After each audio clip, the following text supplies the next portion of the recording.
Ben, merci beaucoup, Laetitia, pour la présentation très bien faite. Merci beaucoup. Comme vous le disiez, je suis Monteur de Moïchi.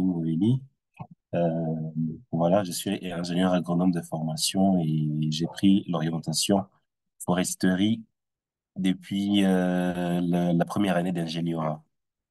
Alors, je veux développer un peu une thématique qui s'appelle l'anatomie du bois au service de la protection de forêt. Euh, C'est une thématique en fait que j'ai eu à choisir parce qu'au départ, il y a, j'avais demandé à Gina de faire une présentation ceci à Screen Africa au courant du mois d'octobre. Et qu'est-ce que moi je prévoyais, c'était en fait de faire une présentation sur les inventaires forestiers, comment on conduit les inventaires, l'installation des dispositifs d'inventaire, le matériel utilisé et tout ce qui va avec. Et sauf que à partir d'une expérience que j'ai eu à vivre au mois de juin jusqu'au mois de septembre, je me suis dit il serait quand même intéressant que je puisse partager mon expérience avec toute la communauté francophone en revenant un peu sur le stage que j'ai eu à conduire au niveau du Musée royal d'Afrique centrale à Tervuren dans le service de biologie du bois et que je pourrais partager ma petite connaissance acquise là-bas avec toute la communauté francophone. C'est là que je me suis décidé d'aborder une thématique qui cadre avec l'anatomie du bois, euh, histoire. Alors, je fais la présentation depuis Bukavu, en République démocratique du Congo, une belle ville située à l'est de la RDC, comme vous pouvez le voir sur la diapo. Alors, la présentation, ça, je peux vous assurer qu'elle ne sera pas aussi très longue. Je veux vraiment veiller à ce que la présentation soit aussi courte que possible. Donc, très, très bref.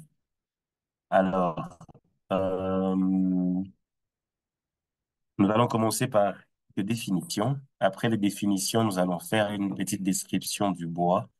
Après la description du bois, nous allons partir de l'extraction jusqu'à l'identification. Et puis enfin, nous allons comprendre tout ce qu'on a raconté, tout ce qu'on a dit, à quoi ça peut servir. Ça va sembler peut-être énorme, oui, mais à quoi ça va servir? Et puis enfin, on va chuter par une petite conclusion.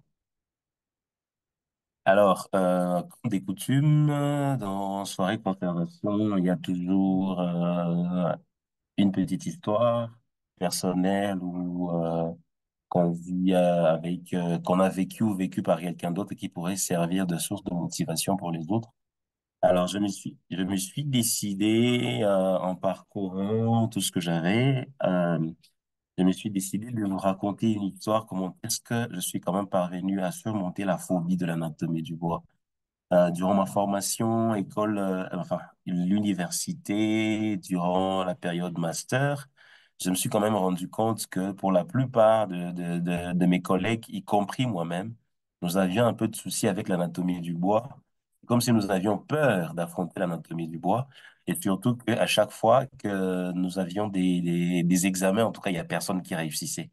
Et subitement, je me retrouve devant un laboratoire, plein de personnes vraiment des experts en anatomie du bois. Du coup, je développe cette passion-là de comprendre l'anatomie du bois, comment ça fonctionne, les appareils utilisés, les logiciels associés, ainsi de suite. Et comment moi, personnellement, je suis parvenu à surmonter ça, c'est que la phobie en question, c'est que, en fait, je pense que c'est parce que l'anatomie du bois, ça fait référence, en fait, à tout ce qui est nouvelle technologie. Et tout ce qui est nouvelle technologie, en tout cas, moi, ça m'excite et j'étais vraiment curieux de voir qu'est-ce qui se passe, comment ça se fait, tel appareil, comment on l'utilise, ainsi de suite. Je pense que ça, c'est ce qui m'a aidé à surmonter ma phobie de l'anatomie du bois. Comme pour dire que chacun puisse identifier un peu, qu'est-ce que je peux appeler ça, la source de stimulation, qu'est-ce qui peut le stimuler pour qu'il puisse surmonter certaines épreuves ou certaines difficultés en termes d'apprentissage. Laetitia, vous me suivez toujours? Oui, on vous suit très bien, c'est très clair. Super, merci. Alors, nous allons commencer par quelques définitions comme d'habitude. Comme d'habitude, je me rappelle Lors de la dernière présentation aussi, c'est ce que j'avais fait. Nous allons commencer par quelques définitions en attendant, avant d'entrer dans le vif du sujet. Nous allons d'abord définir une cellule. Et qu'est-ce qu'on appelle cellule? Une cellule, c'est une unité de vie qui constitue tout organisme, qu'il soit animal ou végétal. On distingue deux types de cellules. Nous avons la cellule animale et la cellule végétale. Dans le cours de biologie générale que moi j'ai eu à recevoir, on m'avait donné des différences entre la cellule végétale et la cellule animale. C'est que, premièrement, la cellule végétale est là, il y a présence de chloroplastes. Les chloroplastes sont les éléments qui sont responsables de la coloration verte de la plante et qui sont les lieux de photosynthèse. Nous avons également la présence d'une grande vacuole qui peut aller jusqu'à 30%, voire 80% du volume total de la cellule et qui chasse deux fois le noyau du centre de la cellule jusqu'à vers la périphérie. Nous avons également la présence d'une paroi cellulaire qui est rigide, constituée de pectine oh là là, et d'une autre matière et de cellulose, voilà, et des celluloses qui renforcent un peu la rigidité de la cellule. Tandis que du côté de la cellule animale, on n'a pas tous ces éléments-là. Deuxième élément, c'est que nous avons des tissus. Un tissu végétal, c'est un regroupement des cellules végétales ayant une même origine et qui se sont semblablement différenciées dans le but de remplir une fonction bien déterminée. Donc, les cellules destinées à remplir les mêmes fonctions se mettent ensemble pour assurer différentes fonctions. Chez les végétaux, nous avons différents types de tissus et nous avons les tissus méristématiques, nous avons les parenchymes, nous avons les tissus de protection, nous avons les tissus de soutien, nous avons les tissus de sécrétion, mais également nous avons les tissus de conduction. Parmi les tissus de conduction, nous avons le xylème et le phloème qui assurent la montée et la descente de la sève brute et de la sève élaborée respectivement. Alors, nous avons également ce qu'on appelle arbre. L'arbre, le plus souvent, la définition qui est donnée à l'arbre, c'est en fonction de sa taille. Au-delà d'avoir de la lignine, on définit souvent l'arbre en fonction de sa taille. Évidemment que la taille varie selon les auteurs, selon les organisations, mais le plus souvent, lorsqu'on fait la définition de l'arbre, on dit que la taille normalement de l'arbre va à partir de 5, 6, 7 mètres et au-delà, déjà là, on est en présence d'un arbre, au-delà de la présence de la lignine, je répète bien. Alors, il y a une autre définition qui est que l'arbre, c'est toute plante élevée, ligneuse, vivace, ayant un tronc nettement différencié, n'ayant pas ou peu de branches persistantes à la base. Nous avons une autre définition, ce qu'on appelle le bois.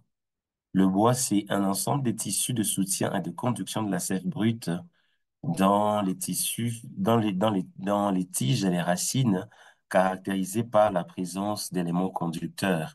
Et comme on va le voir, nous avons et juste là, dans les éléments qui sont présents dans le bois, nous avons le duramen, qui est la partie centrale du bois, qu'on appelle encore le cœur de l'arbre. Nous avons aussi l'aubier, qui est la partie tendre, qui est rejetée enfin, vers l'écorce. Donc, normalement, comme on peut le voir ici, c'est le duramen, l'écorce suivie de l'aubier, et puis la partie centrale qu'on appelle le duramen.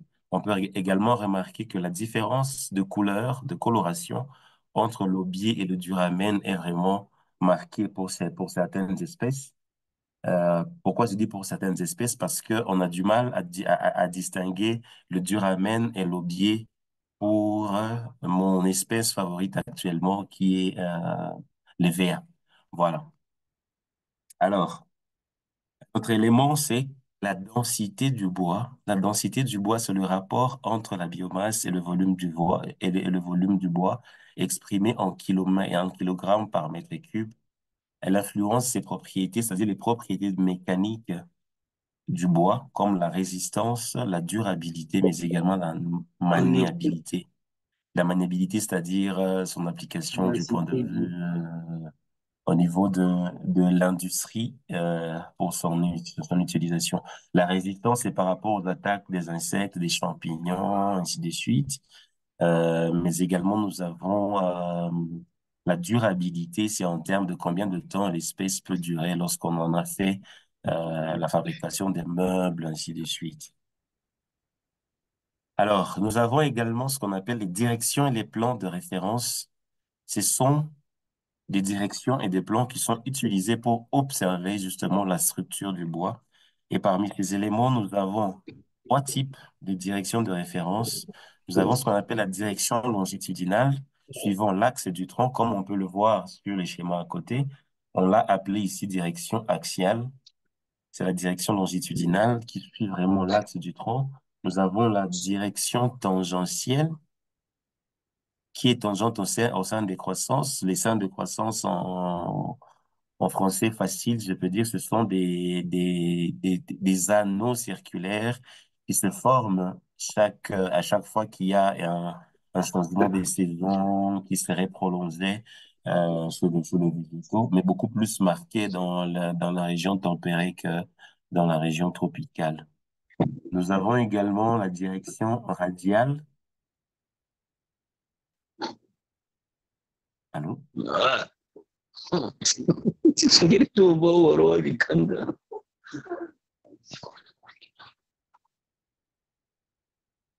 Allô? Allô? Oui, oui, on vous reçoit. Ok, ok. Nous Mm. avons également la direction radiale qui est perpendiculaire aux directions tangentielles et longitudinales, désolé pour l'écriture, et elle passe vraiment par le centre de l'arbre, c'est-à-dire par la moelle épinière. À partir de ces directions, nous avons trois plans de référence. Nous avons le plan tangentiel, le plan longitudinal, mais également le plan longitudinal radial.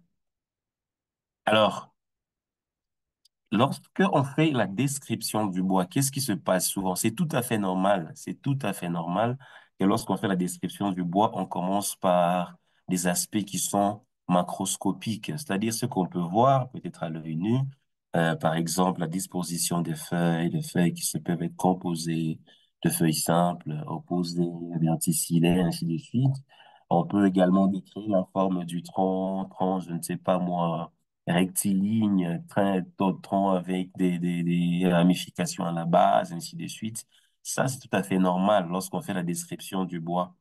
Sauf que l'œil nu, ce- à l'œil nu ou à l'aide d'une simple loupe à faible grossissement, on tente à saisir les éléments distinctifs permettant un premier classement, souvent, dans certains cas, pour un spécialiste, évidemment. Sauf que le fait de faire des classifications avec, enfin, de l'observation macroscopique peut être taché d'erreur, principalement pour les bois d'origine tropique, euh, pour les bois tropicaux, ce qui fait que le plus souvent, on sera obligé de faire recours à des études microscopiques pour essayer un peu d'appréhender l'anatomie, l'intérieur de l'arbre, afin qu'on puisse faire la classification, mais également qu'on puisse identifier même les différentes espèces. Alors, comment est-ce que ça se fait normalement? On commence d'abord par l'extraction. Nous allons parler de l'extraction à l'identification. On commence d'abord par l'extraction des échantillons de bois. Alors, l'extraction des échantillons de bois se fait normalement avec différents instruments ou différents appareils en fonction de la taille de l'échantillon recherché, mais également en fonction du type d'étude que l'on cherche à conduire.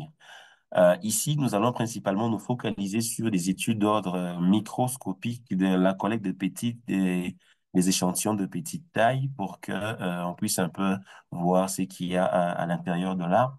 Mais également, c'est possible de faire des coupes, euh, d'avoir des échantillons plus gros, mais on ne va pas se concentrer sur ça.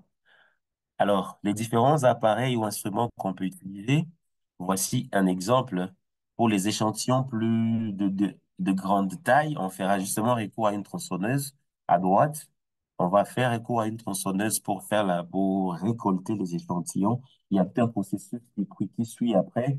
il y a le séchage, on doit faire maintenant des coupes des différents disques. Après, on va faire le ponçage, même à l'usine, pourquoi pas, pour se rassurer que la surface de l'arbre est bien nivelée. Après, faire les analyses, ainsi de suite.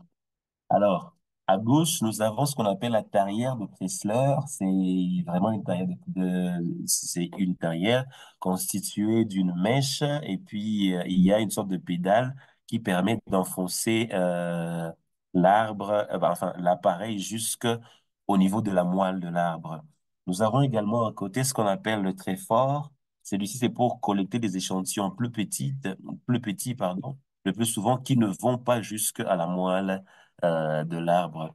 Nous avons également un appareil que j'ai eu à découvrir tout récemment, qu'on appelle la Makita. J'ai pris juste une photo de l'emballage de la Makita en soi. La Makita, en fait, c'est un peu comme un appareil. Comment je peux qualifier ça? Voilà, c'est un peu comme une foreuse pour les gens qui font un peu d'entretien dans des maisons, des gens qui sont dans le domaine de construction.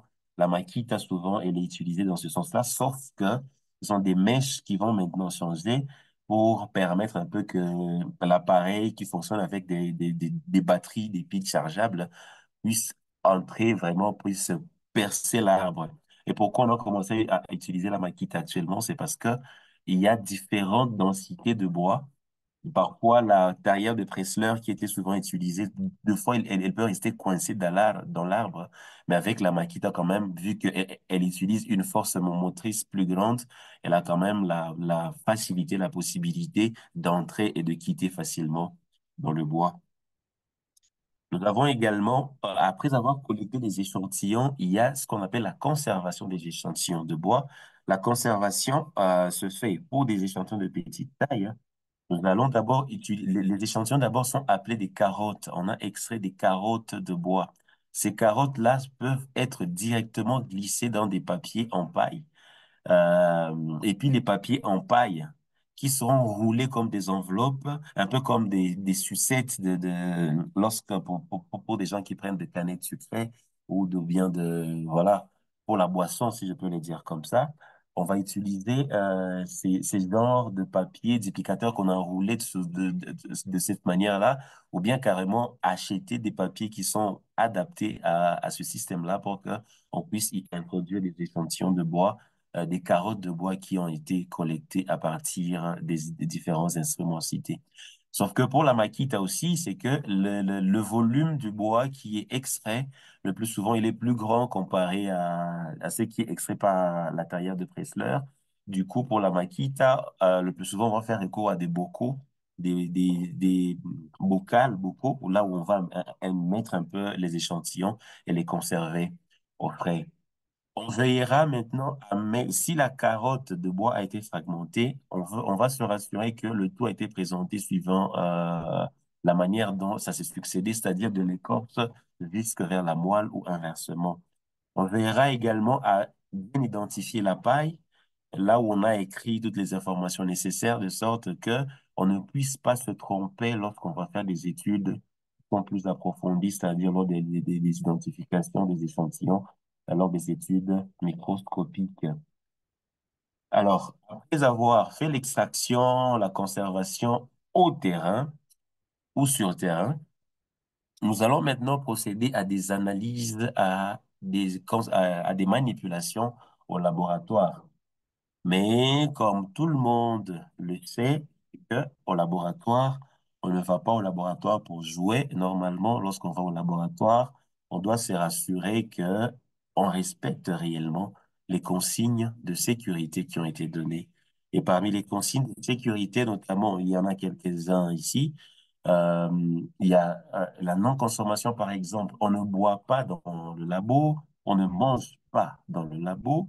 On prendrait également le soin de mettre à chaque fois sa blouse, au besoin mettre de porter des gants, mais également des lunettes en fonction des produits chimiques qu'on va manipuler. On va également veiller à utiliser des produits, comment je vais appeler ça? On va également veiller à lire des notices des pictogrammes de sécurité pour chaque produit, de sorte que l'on soit rassuré que réellement le produit manipulé, on est à l'abri de tout danger. Mais également sur les pictogrammes, c'est souvent accompagné des mécanismes au cas où on serait contaminé. Ça donne également, ça renseigne également sur les soins de premier secours.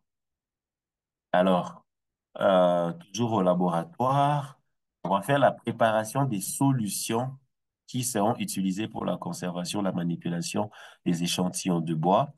Et quelles sont les différentes solutions qui sont utilisées? Nous avons notamment une solution de fixation qu'on appelle la solution FAA.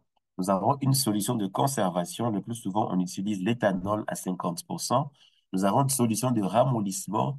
On utilise le plus souvent le glycérol à 30%. Nous avons là une solution de coloration. Et on va beaucoup plus insister sur ça, plus on avance. La solution de coloration, c'est la solution de double coloration safranine et bleu d'alcien. Nous avons également une solution de déshydratation, c'est toujours l'éthanol. Alors, je ne veux pas revenir sur la manière dont on prépare les solutions. Pourquoi? Parce que je suis bon. Et voilà. Comment est-ce qu'on prépare les solutions? Il existe une formule qui a été développée en chimie, sauf erreur de ma part, chimie troisième dans le système congolais, la concentration 1 multipliée par le volume 1, c'est-à-dire la concentration de la première solution multipliée par le volume de la première solution est égale à la concentration de la deuxième solution multipliée par le volume de la deuxième solution. Et là, on peut faire des ajustements pour déterminer les différentes concentrations, c'est-à-dire des solutions, c'est éthanol à 50%, glycérol à 60%, à 30%, ainsi de suite.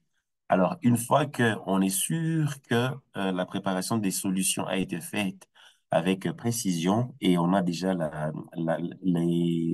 produit prêt à être utilisé, on va faire recours maintenant à traitement des échantillons. On va traiter les échantillons. Comment? La première des choses, c'est qu'on va faire d'abord des coupes qu'on appelle des coupes fines au microtome. Alors ici, je présente deux types de microtomes. Nous avons ce qu'on appelle le microtome à glissière et le microtome électronique. Le microtome à glissière, en tout cas, c'est un microtome qui est qualifié aussi de mécanique. Pourquoi qualifié de mécanique? Parce que tout se fait réellement manuellement. Par contre, le microtome électronique, on fait souvent des réglages et le tout se fait de manière automatique. Alors, le microtome à glissière est constitué de deux vis. Nous avons une vis de réglage, mais également nous avons une vis qu'on appelle porte-objet qui est statique. Alors, une fois qu'on s'est rassuré d'avoir des coupes qui sont vraiment, là, vraiment très fines, pourquoi on insiste sur le fait que les coupes soient fines? C'est parce qu'en fait, on doit se rassurer que la lumière du microscope là, puisse traverser la coupe pour que les observations puissent être bien faites. Alors, l'autre élément, c'est que euh, après l'obtention de la coupe, après l'obtention de la coupe mince, on procède à un montage. On va monter les coupes minces sur quoi? Sur la lame. Si vous pouvez le voir sur les images, les deux images ici en bas, c'est que nous avons les lames, la lame avec inscription, avec identification, voilà, TW 68 230 TW, c'est Tervuren Wood, comme Musée royal d'Afrique centrale, le service du bois situé à Tervuren, mais également le code pour retrouver l'échantillon, c'est 68 230. On va y mettre également des élastiques, deux élastiques pour soutenir un peu la solution, mais également on va l'appuyer avec un tissu en nylon pour laisser l'air un peu passer là-dedans et se rassurer que les échantillons sont bien conservés. Lorsqu'on sait qu'on ne va pas traiter ces échantillons tout de suite, on va les tremper dans de l'eau, dans de l'eau distillée, de sorte que on puisse les retrouver encore le lendemain ou après 3 jours maximum, si j'ai bonne mémoire, de sorte qu'on puisse maintenant les utiliser 3 jours après lors des analyses lors des montages ultérieurs. Alors, une fois le montage terminé, on va procéder à l'utilisation maintenant de la double coloration safranine et bleu d'Acian. Ce qui va se passer, en fait, comme vous pouvez le voir sur les images ici, la première boîte renferme la solution de safranine et bleu d'Acian. Et puis, après avoir plongé les échantillons, montés sur la lamelle, enfin sur la lame avec les élastiques et fibres et tissus de nylon, on va plonger ça dans la première solution de safranine et bleu d'Acian. Après, on va éliminer progressivement dans les différentes solutions. Ça, c'est de l'éthanol à 50%, 75%, 95% et au finish à 100%. On va éliminer les surplus de safranine et de bleu d'Acian de l'échantillon pour des observations ultérieures. Vous allez voir également qu'on a mis à côté sur le premier bocal, on a mis first use, c'est-à-dire la première date d'utilisation pour se rassurer que avec les utilisations qui vont suivre, que la solution ne soit pas trop tachetée ou abîmée au fur et à mesure qu'on l'utilise et que cela puisse impacter la qualité des échantillons et puis la qualité aussi des analyses qui seraient ultérieures. Et puis après, maintenant, on va faire un montage sur des lames. Qu'est-ce qu'on va faire? On va retirer les élastiques. On va retirer également le fil, le tissu en nylon. On va mettre la lamelle maintenant au-dessus de la lame. On va également y mettre une solution de parallèle et puis on va apposer un peu une sorte de poids, une sorte de poids de sorte qu'on puisse faciliter un peu la cohésion, l'adhésion de la lame et de la lamelle, et faciliter aussi que l'échantillon ne soit pas abîmé. Alors, une fois qu'on a fait ça, on va prendre encore quelques jours pour se rassurer que l'échantillon a bien séché. On va utiliser également de l'alcool, non, de l'éthanol pour éliminer les excès de parole sur son échantillon. Et une fois le montage est prêt, le séchage est prêt, on attend 3 jours pour maintenant revenir sur des analyses au niveau microscopique. Toujours au laboratoire, l'avantage maintenant que nous avons, c'est pour ça qu'au départ, j'ai dit que lorsqu'il s'agit d'une histoire de nouvelles technologies, ça devient vraiment excitant. Lorsqu'il y a la nouvelle technologie qui intervient dedans, ça devient vraiment excitant. Il y a un logiciel, en fait, au lieu de faire à chaque fois des vues en utilisant les yeux à chaque fois, même si une meilleure vue est réellement faite grâce aux yeux humains, mais la technologie veut assez qu'on puisse connecter le microscope à son ordinateur portable, comme vous pouvez le voir ici sur l'écran, partager les images telles que réglées sur le microscope sont visibles directement sur l'ordinateur. Et cela est possible grâce à un logiciel qu'on appelle le logiciel ToupView. Il est exclusivement conçu pour connecter l'appareil voilà, le microscope à son ordinateur portable. L'autre élément, c'est que à partir de logiciels, lorsqu'on a fait des réglages en termes de grossissement et ainsi de suite, on a la possibilité d'enregistrer les images telles qu'on les a observées, on les enregistre sur son ordinateur portable, ce qui est beaucoup plus intéressant parce que c'est là, facilite en fait des traitements qui seront ultérieurs. Ça, c'est une image que j'avais enregistrée en utilisant le logiciel TopView lorsque je m'entraînais un peu avec eux. Et si vous vous rappelez bien, nous avons parlé de la safranine, mais également du bleu d'Acian. En fait, la safranine colore les éléments du bois en bleu et le bleu d'Acian colore les éléments du bois en rose. Et ce qui est coloré en bleu, en fait, ce sont des tissus. Ce sont les fibres qui sont colorées en bleu, mais également en rose, nous avons des cellules qui sont vivantes. Ce sont des cellules ça vient de ma part, ce sont les cellules de parenchyme qui sont colorées en bleu, enfin en rose, grâce à la double coloration safranine et bleu d'Acian. Du coup, la conséquence, c'est que très facilement, on peut voir sur les images ici, on peut voir que en bleu, ce sont les fibres, en rose, ce sont des tissus de parenchyme, et puis ce qui ressemble à être de vide circulaire, ce sont des vaisseaux. Alors, la deuxième image, on a pratiquement la même chose, sauf que avec la deuxième image, nous avons des trucs rouges qui sont dans les coupes, des taches rouges, environ combien? Un, deux, trois et demi. Il y en a sept environ. En fait, ça montre que ça, c'est une espèce dans laquelle il y a une sorte de résine à l'intérieur. C'est une espèce résineuse qui se trouve en notre présence ici. Alors, que les images soient enregistrées sur notre laptop, là maintenant, on peut faire un coup à un autre logiciel qui s'appelle Image-J, qu'on va maintenant utiliser. C'est vraiment un petit logiciel lorsque vous l'ouvrez. C'est un peu comme lorsqu'on ouvre, je ne sais pas si vous l'avez déjà utilisé, outil de capture d'image sur l'ordinateur. C'est pratiquement un petit truc comme ça, juste avec la barre de menu.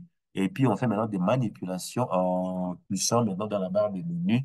Là, on peut faire des analyses, par exemple, la détermination de la densité de vaisseaux, leur taille, le volume de la longueur l'épaisseur de l'écorce, l'épaisseur, ainsi de suite, tout ça, l'épaisseur de l'aubier, tout ça, des mesures peuvent maintenant être faites à partir du logiciel Image-J, qui est un logiciel facile à utiliser et vraiment très intéressant pour mesurer ces différents éléments-là.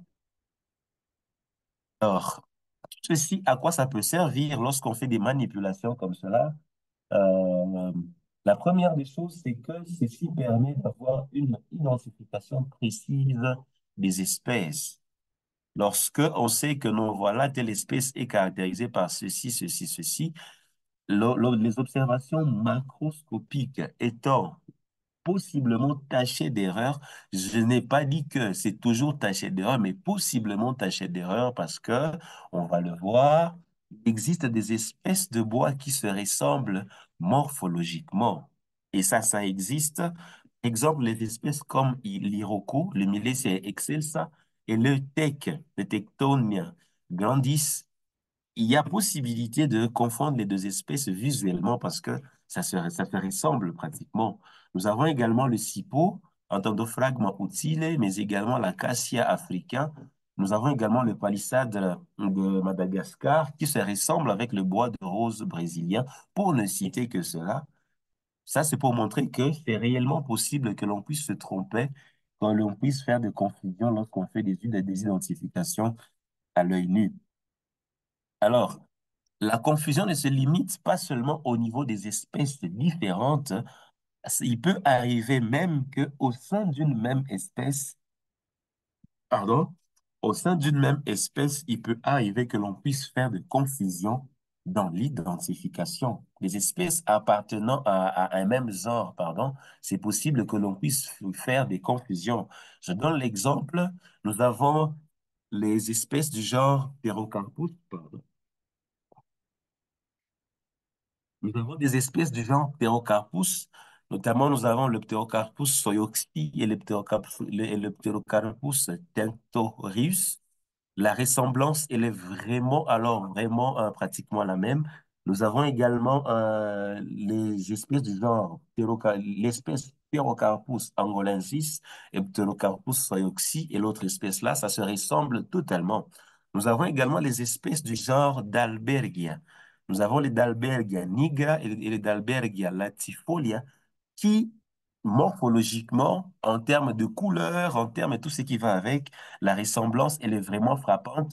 Du coup, il peut arriver que l'on puisse que l'on puisse avoir du mal à distinguer de différentes espèces juste en se référant à des observations macroscopiques.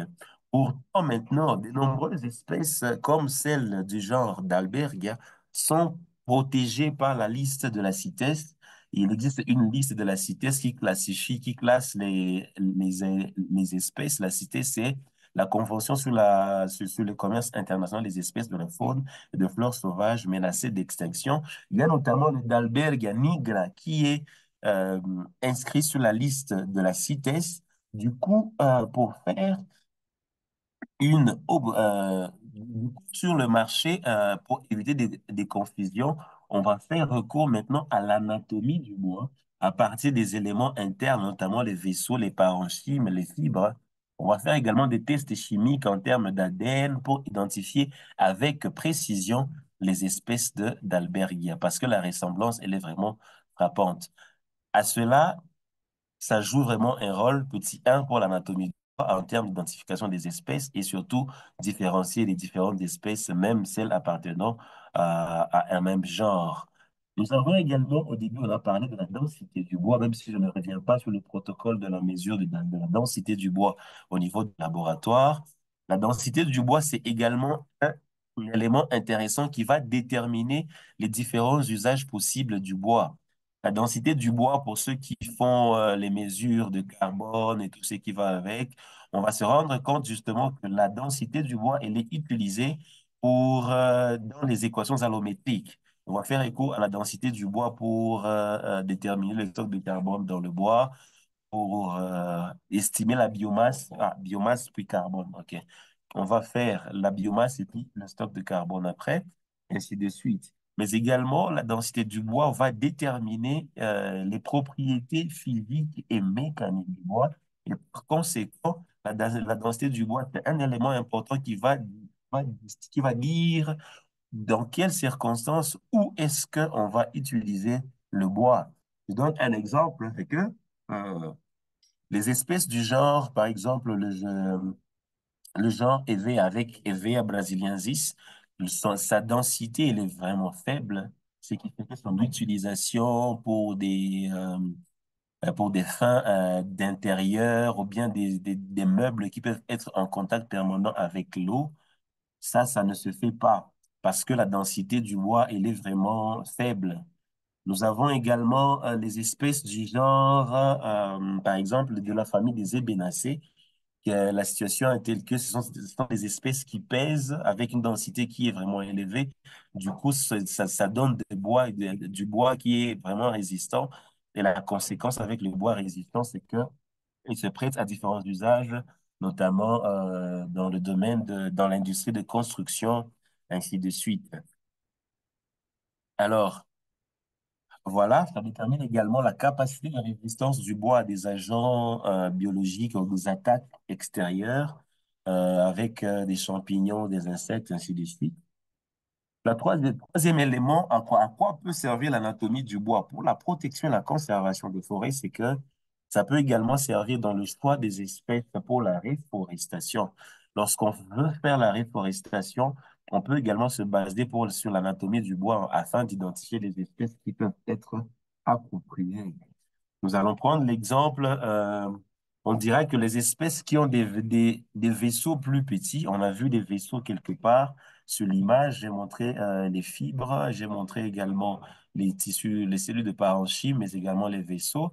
Les espèces qui ont des vaisseaux plus petits, de taille plus petite, hein, seront souvent préférées pour des régions arides car elles sont le mieux adaptées au stress hydrique, contrairement aux espèces qui ont des vaisseaux plus grands. Nous avons également la densité du bois et la structure des fibres qui déterminent la capacité de l'arbre à se développer rapidement, mais également euh, à survivre dans des sols pauvres ou dégradés. La densité du bois et la structure des fibres. Je donne juste un exemple que je qualifie. Bon, l'exemple du Musanga, c'est Clopioides. Le Musanga, sa densité, elle est vraiment faible. Du coup, c'est une espèce en forêt tropicale une espèce vraiment de saunière, comme on l'appelle, qui colonise le milieu dont la croissance est vraiment très rapide. À chaque fois qu'il y a un peu de soleil qui apparaît dans des trous, mon sang, là, c'est compris, il se lance directement dans sa croissance. Alors, l'anatomie du bois pourra ainsi orienter les forestiers, pardon.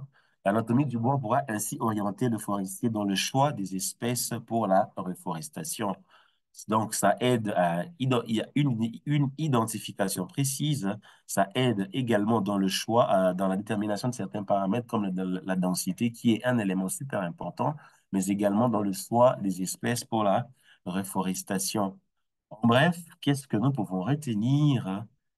C'est que, premièrement, l'anatomie du bois sert à comprendre la structure interne des arbres, ce qui permet d'analyser comment ils transportent l'eau et les nutriments résistent aux maladies et s'adaptent à leur environnement. On en a parlé. Ce sont les tissus qui se trouvent ce sont les fibres et les cellules vivantes et mortes qui se trouvent dans le duramen et dans l'aubier qui assurent de la production de la sève brute et élaborée respectivement. Nous avons également, elle aide à identifier les différentes espèces d'arbres, à comprendre leur durabilité, mais également leurs caractéristiques mécaniques. Ça, on en a également parlé avec la densité du bois. Nous avons également, on sait également qu'elle joue un rôle important dans la lutte contre l'exploitation illégale de bois en facilitant leur identification. On a parlé des espèces du genre d'Albergia avec le Dalbergia nigra qui est inscrit sur la liste de CITES. Mais si on ne parvient pas à distinguer le nigre avec le Dalbergia nigra avec d'autres espèces, on risque de connaître une exploitation excessive des espèces du genre d'Albergia. Et la conséquence serait que l'espèce risquerait une extinction. Existe également une base de données de référence qu'on appelle le Inside Wood, qui donne pratiquement des aperçus, qui renferme en fait les différentes espèces déjà identifiées à travers le monde. Elle a été mise en place par différentes organisations, par un groupe de chercheurs qui se sont réunis dans ce qu'on appelle le IAWA, International Association of Wood Anatomists. Ils ont développé une plateforme qui s'appelle Inside Wood pour mettre pratiquement à la disposition de tout le monde et de manière gratuite des informations concernant l'anatomie du bois des différentes espèces à travers le monde. Cependant, bien que des informations soient vraiment utiles pour l'anatomie du bois, son utilisation, il y a quand même quelques défis qui doivent être relevés pour que l'on puisse faire recours efficacement à l'anatomie du bois. Parmi les défis, nous avons notamment la complexité dans l'identification des espèces. Deux fois, on vous dira que l'identification des espèces seules, en se basant sur les caractéristiques anatomiques, genre taille de vaisseau, volume, épaisseur de l'écorce, on vous dira par exemple que cela n'est pas vraiment suffisant. Il faut aussi passer par des analyses chimiques à travers des appareils qui coûtent extrêmement cher, le DART notamment qui est utilisé au niveau du MRAC.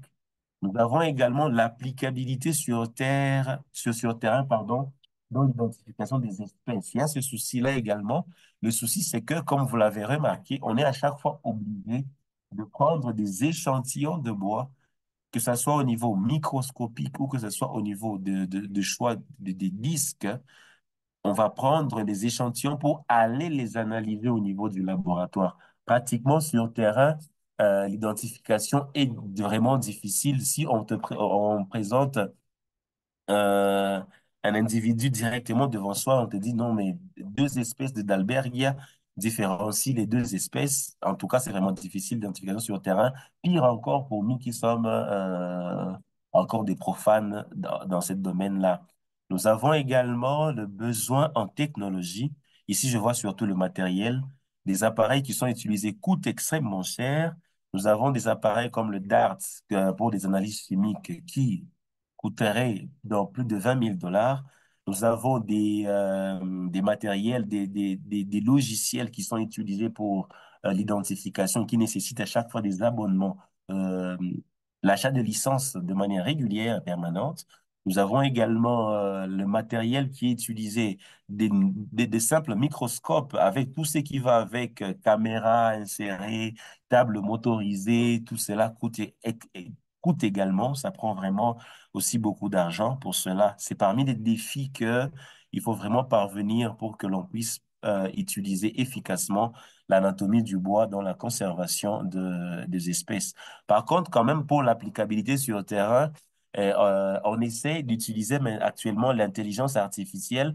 On développe des algorithmes avec quelques informations dedans, de sorte qu'à partir d'une photo qui serait prise sur une taille macroscopique, donc on puisse prendre une photo d'une coupe de bois, on l'intègre dans l'intelligence artificielle sur base d'un certain nombre d'éléments euh, que l'intelligence artificielle puisse maintenant proposer euh, le nom de l'espèce. Mais ça reste toujours en cours de développement et les premiers résultats ne sont pas encore disponibles.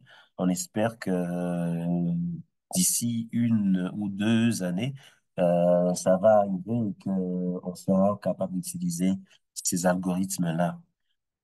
Mais dans tous les cas, quoi qu'il en soit, on va comprendre que l'anatomie du bois, ce qui était une phobie pour certaines personnes, hein, en fin de compte, nous nous sommes rendus compte que, en tout cas, ce n'est pas sorcier, c'est faisable, c'est utilisable, c'est abordable d'ailleurs, c'est très excitant, c'est vraiment excitant et bien facile à comprendre. Donc, ce n'est pas sorcier, c'est juste question de s'y lancer et voilà, on va trouver tous les éléments nécessaires et on va y trouver son goût. Merci beaucoup pour votre aimable attention. Vos questions sont, suggestions surtout, sont les bienvenues. Merci beaucoup. Donc, je vais commencer avec les questions qui sont dans le chat box. C'est Monsieur Tiza qui dit, en tant que paysan local, que pouvons-nous retenir de ce sujet? Il dit, en tant que paysan local, que pouvons-nous retenir de ce sujet? Ah, très bonne question. Très bonne question. En tant que paysan local, qu'est-ce qu'il faut retenir, c'est que il existe des outils, en tout cas, il existe des outils qui peuvent aider dans la conservation des forêts, dans la protection des forêts et des disciplines qui ont été développées pour protéger les forêts juste à proximité de nous, les paysans. Et parmi ces outils-là, parmi ces disciplines-là, figure notamment l'anatomie du bois. L'anatomie du bois, voilà, il est vraiment utilisé pour l'identification. Bien sûr, je comprends bien. Pour les paysans locaux, ça peut être vraiment difficile à comprendre. Pourquoi? Parce que le plus souvent, en fait, l'anatomie du bois, on l'utilise pour des espèces qui seraient, sur le plan international, menacées à travers leur commerce.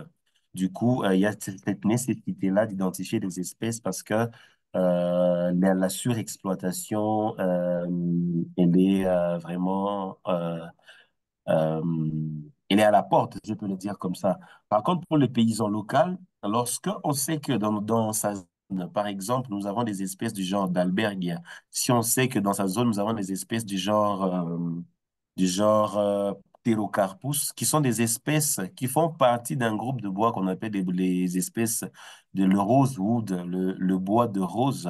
Ça, il faut vraiment faire recours, demander qu'on puisse faire pour vous des analyses anatomiques pour que l'on puisse parvenir réellement à identifier l'espèce qui est dans votre zone pour limiter la perte des espèces. Je sais aussi que ça va demander peut-être des coûts de moyens pour un accompagnement pour la population, pour les paysans locaux. C'est sûr que ça va demander de l'expertise, comme je l'ai vu comme je l'ai dit dans les défis qu'il faut relever, la demande en termes d'expertise, ainsi de suite. Mais pour revenir sur la question, c'est que pour le paysan local, je pense que c'est important aussi pour lui, pour qu'il Pardon, c'est important qu'il sache que l'anatomie du bois existe. C'est important que le paysan local aussi sache que, euh, voilà, il y a des analyses qui peuvent être plus poussées de sorte que, et qui peuvent aider à orienter les processus de réforestation, mais également à limiter la surexploitation des espèces de bois. Ok. Merci pour cette réponse. Je pense que c'était assez clair. On a une autre question qui vient de Monsieur Isaac. Monsieur Isaac Deshibire. Je ne sais pas si vous êtes là. Vous pouvez aussi ouvrir votre micro et poser votre question. Sinon, je vais lire la question. Il dit, euh, en tant qu'acteur qui travaille dans la sensibilisation des peuples sur la lutte contre la déforestation, quel est le rapport qui peut exister entre la coupe et la déforestation? Quels sont les principes pour couper les bois? Euh, Merci beaucoup pour la question. Vous me rappelez le nom, s'il vous plaît, Laetitia? C'est Isaac? Allô? Isaac Chibéré, oui, c'est Ok, monsieur. d'accord. Merci. Ok, ok, super. Alors, désolé pour le bruit de fond. Il commence à pleuvoir chez nous, donc désolé pour le bruit de fond. On n'entend rien. Alors, ok, bien sûr, assuré. Alors, euh, pour répondre à la question de Isaac, les espèces, c'est ça? Il demande le rapport qui existe entre la coupe et la déforestation et quels sont les principes pour couper les La, bois. Les principes pour couper le bois. OK, la coupe et la déforestation. Dans un premier temps, je veux rebondir sur la déforestation. La déforestation, c'est lorsque justement, on coupe des superficies de forêt, mais on affecte la terre à un autre type d'utilisation.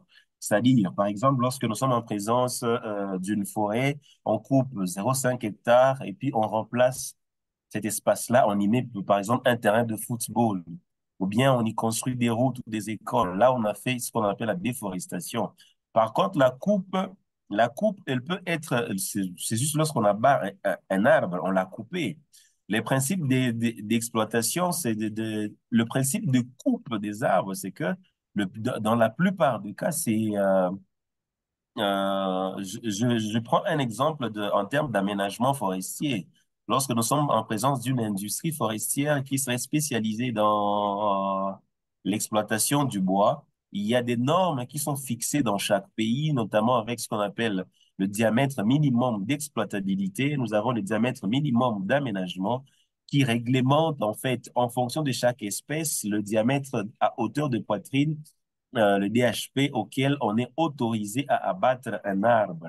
Il y a de ces espèces-là pour lesquelles j'ai pas vu jusqu'à maintenant, j'ai pas vu leur diamètre minimum d'exploitabilité. Pardon. Jusqu'à maintenant, j'ai pas vu leur diamètre minimum d'exploitabilité. Des espèces qui se trouvent par exemple, utilisées en agroforesterie, des espèces utilisées voilà, des espèces utilisées principalement en agroforesterie. En tout cas, jusqu'à maintenant, je connais pas encore leur diamètre minimum d'exploitabilité, mais le plus souvent, c'est comme ça. Il y a des normes qui sont fixées au niveau de chaque pays.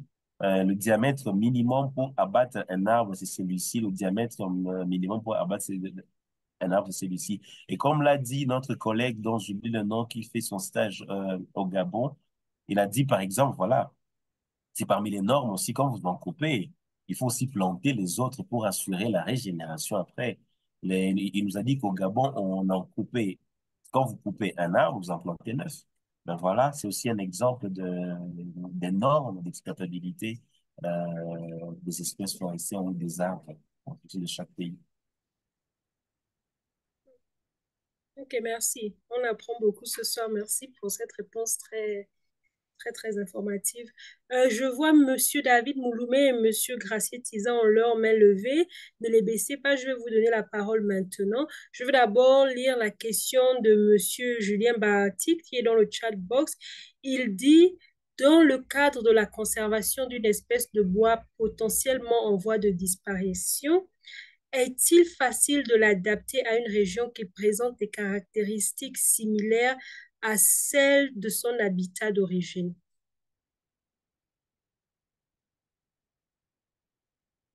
Mhm. Adapter, euh, ouais, c'est possible. En tout cas, sauf erreur de ma part, c'est possible. C'est possible. Si les conditions sont similaires, on n'a qu'à faire des tests et puis on va voir l'adaptabilité. Mais également, il faut pas oublier de prendre en compte des aspects liés aux pathogènes. Il ne faut pas oublier de prendre des aspects liés aux pathogènes parce que ce n'est pas aussi évident que lorsque nous avons des pathogènes qui sont développés dans une région, qu'on va les retrouver également dans une autre région. Raison pour laquelle, d'ailleurs, lorsque on fait des importations de semences ou lorsqu'on veut procéder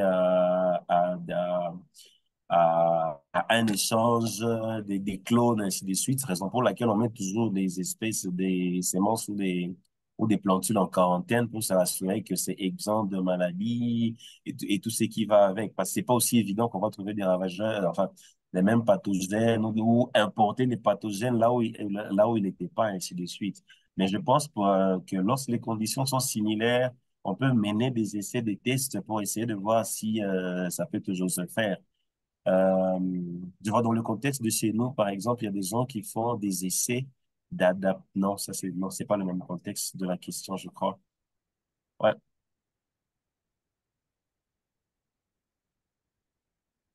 Ok. allô? Et Ouais. oui, je peux prendre les questions dans l'audience. Il y a Monsieur David Moulemé qui a sa main levée. Vous pouvez ouvrir votre micro, Monsieur Mouloumé, et puis poser votre question.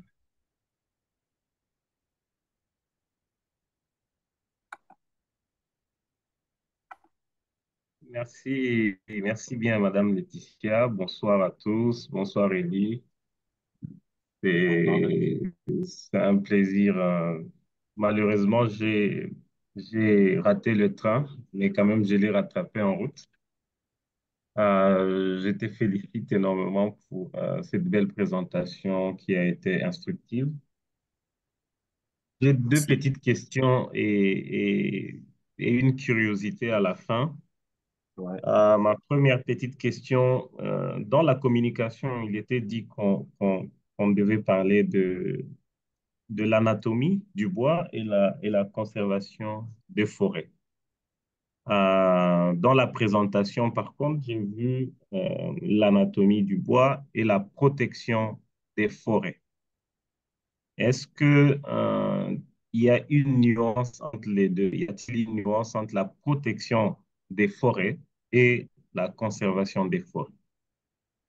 Alors, ma deuxième question, je ne sais pas si tu as noté la première. Ma deuxième question, ça se situe au niveau où tu parlais de l'extraction à l'identification et bien précisément au niveau des observations microscopiques où tu montrais la difficulté euh, selon laquelle il est fort probable de confondre deux espèces au niveau macroscopique. Et moi, à ce niveau-là, je voulais savoir ce que dans toutes les analyses ou dans toutes les recherches que tu as pu faire, il n'a pas été indiqué, par exemple, une certaine valeur de correction d'erreur.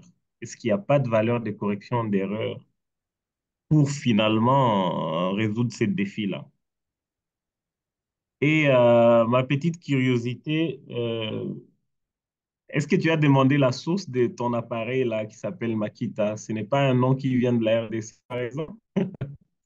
Ok, merci. C'était ça mes questions. Mais peut-être pour une contribution aussi, au-delà de IAWA, il y a aussi le WWW, qui est le World Wide Woods, qui renseigne aussi énormément sur l'anatomie du bois et tout ce qui va avec. Merci.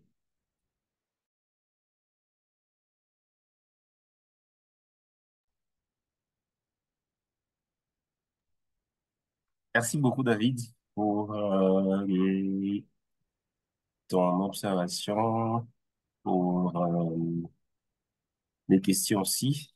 Je veux rebondir d'abord sur la deuxième question. Les observations, est-ce qu'il n'y a pas de valeur de correction? En fait, ici, lorsqu'on fait recours souvent à des mesures comme ceci, à l'anatomie du bois, tu vas voir que je suis parti de l'identification des espèces pour montrer la difficulté d'identification et la difficulté d'identification qui serait appuyée par l'anatomie du bois à travers les éléments internes propres à chaque espèce et à travers l'identification correcte de ces espèces-là, on va maintenant procéder à la conservation des espèces Pourquoi je dis qu'on va procéder à la conservation des espèces? C'est parce que on aura identifié en fait l'espèce. On connaît exactement avec précision le nom de l'espèce. Et voilà, à partir de ça, c'est possible maintenant de procéder sur terrain à sa conservation, mais également à la conservation ou à la protection de l'espèce, pourquoi pas.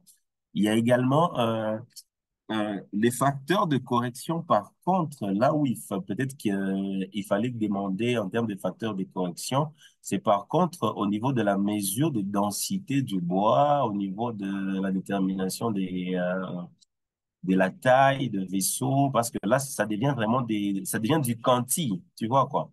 Ça devient du quanti. Donc, on ne peut pas, sauf erreur de ma part en tout cas, je ne pense pas qu'on puisse être capable de corriger du quali, mais quand même, du quanti, on peut y mettre des facteurs de correction parce que, voilà, erreur de calibrage, erreur de ceci, cela, on connaît à chaque fois les éléments de correction qu'on essaie d'insérer dans les équations principalement ou dans la détermination des éléments du bois. Donc, les facteurs de correction dans la détermination des noms des espèces, en tout cas, je ne pense pas que ça puisse marcher. Alors, la première question qui parle dans la communication, on a parlé de l'anatomie du bois et la conservation de forêt. Et ici, la thématique, on a parlé de l'anatomie du bois et la protection de forêt. Effectivement, il y a une petite nuance entre conservation et protection.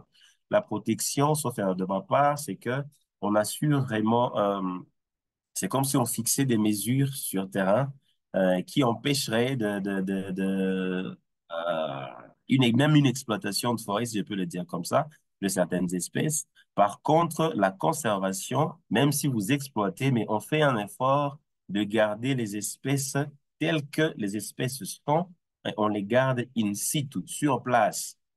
En tout cas, je pense que c'est ça la nuance qu'il y a entre conservation et protection des forêts. Alors, la Makita, effectivement, ça donne un nom qui semble un peu africain ou un peu chinois aussi.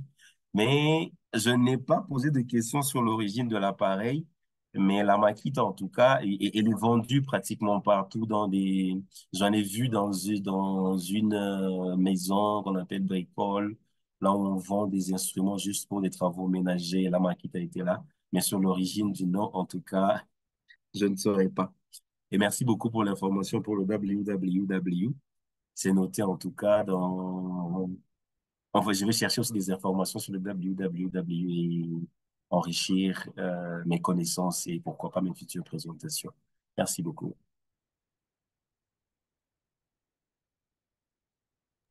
Merci, Monsieur Moutouedou. Je vais donner la parole à Monsieur Gracieux Tiza.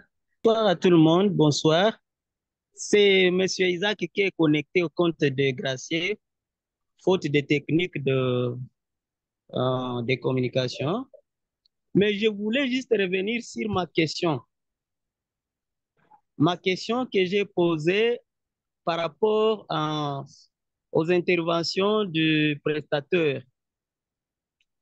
Je voudrais savoir, nous, en tant qu'acteurs, acteurs qui travaillent avec le paysan, et nous faisons la sensibilisation sur la lutte contre la déforestation.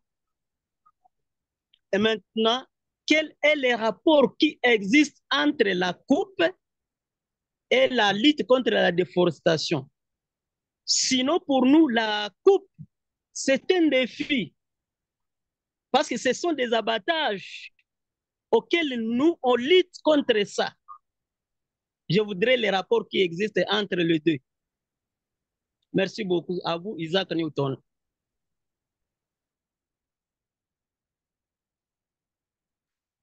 Merci beaucoup, Isaac Newton, pour la question et l'insistance aussi. Comme je l'ai dit précédemment, c'est que la coupe et la lutte contre la déforestation, en fait, on va couper les arbres parce qu'abattage, là, on a coupé les arbres, là, on a fait la coupe d'un arbre. Sauf que il y a des coupes qui peuvent être orientées, comme je l'ai dit. Par exemple, dans le cas d'une industrie forestière, l'industrie va abattre les arbres, pardon, l'industrie va abattre les arbres, mais en abattant les arbres, d'abord, l'industrie est autorisée par le service forestier du pays pour qu'elle puisse abattre les arbres, mais également l'abattage est accompagné de ce qu'on appelle le plan d'aménagement. Chaque pays a ses plans d'aménagement forestier qui sont spécifiques. Le Gabon a un plan d'aménagement adapté aux forêts gabonaises. La RDC a un plan d'aménagement qui doit être suivi avec ce qu'on appelle des guides opérationnels. Actuellement, il y a 23 guides opérationnels et 2 en cours de rédaction en RDC. Sauf erreur de ma part, ce qui est sûr, j'ai donné le cours il y a un peu longtemps. Mais en tout cas, je sais que l'abattage, là, il est autorisé au niveau de l'entreprise par le service forestier du pays. Et après élaboration des différents plans, plan d'aménagement, le plan annuel des opérations, le plan simple de gestion, le plan quinquennal, et ainsi de suite, tout cela constitue maintenant, donc, l'entreprise montre comment est-ce qu'elle va procéder à l'abattage des arbres, mais également comment elle va procéder pour restituer, reconstituer le, le massif forestier. C'est pour ça que au niveau de la RDC, par exemple, on va faire la coupe, oui, mais pour les cas des entreprises, on va s'assurer également qu'il y a ce qu'on appelle le temps de rotation, qui est de 25 ans en RDC, entre les différentes périodes de coupe. Donc, on va abattre les arbres, mais de manière qui soit autorisée par l'État, de manière contrôlée, mais de manière responsable aussi. Parce qu'en abattant les arbres, on va se rassurer que on en a mis aussi plusieurs en terre, mais également on a laissé l'assiette de coupe, comme on l'appelle en RDC, on l'a laissé reposer pour que les espèces puissent prendre le temps de se reconstituer et que 25 ans après, pourquoi pas, on puisse revenir pour réexploiter encore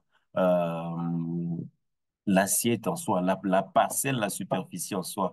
Par contre, lorsque vous parlez de la lutte contre la déforestation, en région tropicale, de manière générale, c'est que on sait que la déforestation, elle est principalement causée par l'agriculture itinérante sur brûlis.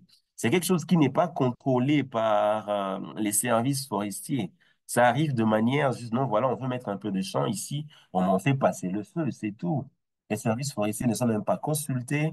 Il y a pas, le seul objectif qui soit poursuivi, c'est uniquement avoir un espace là où on peut mettre son champ de manioc, son champ de riz, ainsi de suite. Du coup, là, on est prêt à détruire les écosystèmes. On est prêt à remplacer pratiquement des étendues de forêt et cela contribue à la déforestation. Parmi les mécanismes de lutte, je sais que vous procédez à la sensibilisation. Je sais que vous procédez à la restauration des écosystèmes dégradés, pourquoi pas. Et voilà, l'anatomie ou du bois aussi peut vous aider justement dans le choix des essences qui seraient adaptées, donc dans le choix des espèces qui seraient adaptées dans la restauration des écosystèmes dégradés. Je ne sais pas si j'ai plus ou moins répondu à votre question. Je vais lire, je crois, que c'est une question de Monsieur Eladji Faye qui dit, la protection est l'ensemble des mesures prises pour contrecarrer des perturbations incidentes ou à venir. Exact. Ok, on dirait que ça c'est juste, c'est pas une question, c'est juste, Ouais. il est juste en train de l'affirmer. Et il dit, la conservation est l'ensemble des mesures prises pour garantir une utilisation durable des ressources forestières. Oui, ça revient pratiquement à la même chose que j'ai dit avant. Donc, c'est juste des termes qui changent, mais c'est vraiment la même chose. Donc, je ne me suis pas trompé. Ouais. Et cette fois-ci, il pose une question, il dit, qu'apporte l'anatomie aux méthodes classiques d'identification des espèces? L'anatomie, qu'est-ce qu'elle apporte en méthode classique d'identification des espèces? L'anatomie permet d'abord, en touchant l'intérieur de l'arbre, on a la possibilité de limiter les risques d'erreur dans l'identification principalement des espèces. C'est ça l'aspect particulier que l'anatomie apporte dans l'identification des espèces. Dans la présentation, j'ai dit que s'il est tout à fait normal, tout à fait naturel, que l'on puisse commencer d'abord par des observations, une description qui est macroscopique, n'est-ce pas? On va voir la morphologie de la tige, on va voir les feuilles paipénées, imparipennées, on va voir cauliflorie, basiflorie, tout ça, ainsi de suite. Mais maintenant, qu'est-ce qui va suivre après lorsque on est dans une situation qui est telle qu'on a du mal à se départager sur deux espèces? J'ai donné l'exemple des espèces du genre d'Albergia. J'ai donné également l'exemple des espèces du genre Pterocarpus, avec le Pterocarpus soyoxi et le Pterocarpus tinctorius. Dans ce contexte-là, on est obligé de faire recours à l'anatomie du bois pour faire une identification précise des espèces. Voilà. Ok, merci. Je pense que la réponse est assez claire. Je ne vois plus de questions dans le chat box. Il est exactement 20h22. Est-ce qu'il y a d'autres questions? Vous sentez-vous libre de lever votre main si vous avez des questions et je vais vous donner la parole. Vous pourrez alors ouvrir votre micro et poser votre question. Ben, s'il vous plaît, il y a la réaction de Eladjify dans le chat qui dit que désolé car j'ai pris la présentation à la fin. D'accord pour la réponse, même si elle est destructive. Alors, je ne comprends pas exactement qu'est-ce qui serait destructif. Est-ce que c'est l'extraction des échantillons qui serait destructif ou comment? Parce que si je peux, et puis, si je peux procéder maintenant, bon, donner plus de détails, c'est que, en fait, justement, on fait recours à tout ce que j'ai présenté comme matériel, utilisation de la tailleur de Pressler ou du Trefort ou de la Makita.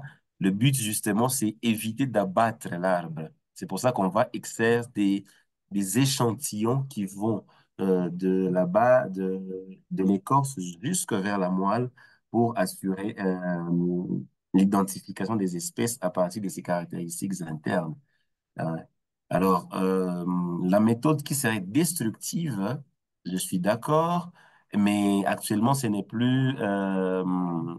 plus utilisé les méthodes destructives actuellement, sauf erreur de...